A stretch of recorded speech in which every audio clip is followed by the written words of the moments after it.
Captain Gilli ವಾದ ಪ್ರತಿವಾದಗಳನ್ನು ಪರಿಗಣಿಸಿ ಇಬ್ಬರ ಪೈಕಿ ಒಬ್ಬರು ಮನೆಯಿಂದ ಹೊರ ಹೋಗುವಂತೆ ನಾಮಿನೇಟ್ ಮಾಡಬೇಕು. ಕಾವ್ಯ ರಾಶಿಕಾ ಕಾವ್ಯ ವ್ಯಕ್ತಿತ್ವ ಇರುತ್ತೆ ಅಲ್ವಾ, ಮನುಷ್ಯತ್ವ ಇರುತ್ತೆ ಅಲ್ವಾ, ನನ್ಗೆ ನಿಮ್ಮಲ್ಲಿ ಕಾಣಿಸಲ್ಲ.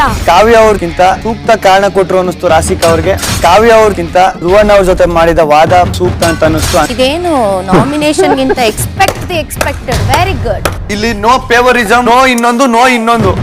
ಕ್ಯಾಪ್ಟನ್ ಗಿಲ್ಲಿ ವಾದ ಪ್ರತಿವಾದಗಳನ್ನು ಪರಿಗಣಿಸಿ ಇಬ್ಬರ ಪೈಕಿ ಒಬ್ಬರು ಮನೆಯಿಂದ ಹೊರ ಹೋಗುವಂತೆ ನಾಮಿನೇಟ್ ಮಾಡಬೇಕು. ಕಾವ್ಯ ರಾಶಿಕಾ ಕಾವ್ಯ ವ್ಯಕ್ತಿತ್ವ ಇರುತ್ತೆ ಅಲ್ವಾ, ಮನುಷ್ಯತ್ವ ಇರುತ್ತೆ ಅಲ್ವಾ, ನನ್ಗೆ ನಿಮ್ಮಲ್ಲಿ ಕಾಣಿಸಲ್ಲ. ಕಾವ್ಯ ಅವ್ರಿಗಿಂತ ಸೂಕ್ತ ಕಾರಣ ಕೊಟ್ರು ಅನ್ನಿಸ್ತು ರಾಶಿಕಾ ಅವ್ರಿಗೆ. ಕಾವ್ಯ ಅವ್ರಿಗಿಂತ ಧ್ರುವನ್ ಅವ್ರ ಜೊತೆ ಮಾಡಿದ ವಾದ ಸೂಕ್ತ ಅಂತ ಅನ್ನಿಸ್ತು. ಇದೇನು ನಾಮಿನೇಷನ್ ಗಿಂತ ಎಕ್ಸ್ಪೆಕ್ಟೆಡ್ ವೆರಿ ಗುಡ್. ಇಲ್ಲಿ ನೋ ಫೇವರಿಸಂ, ನೋ ಇನ್ನೊಂದು.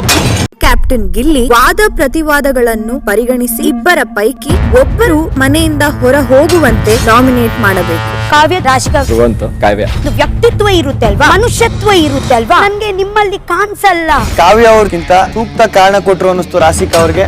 ಕಾವ್ಯ ಅವ್ರಿಗಿಂತ ಧ್ರುವನ್ ಅವ್ರ ಜೊತೆ ಮಾಡಿದ ವಾದ ಸೂಕ್ತ ಅಂತ ಅನ್ನಿಸ್ತು. ಇದೇನು ನಾಮಿನೇಷನ್ ಗಿಂತ ಎಕ್ಸ್ಪೆಕ್ಟೆಡ್ ವೆರಿ ಗುಡ್. ಇಲ್ಲಿ ನೋ ಫೇವರಿಸಂ, ನೋ ಇನ್ನೊಂದು.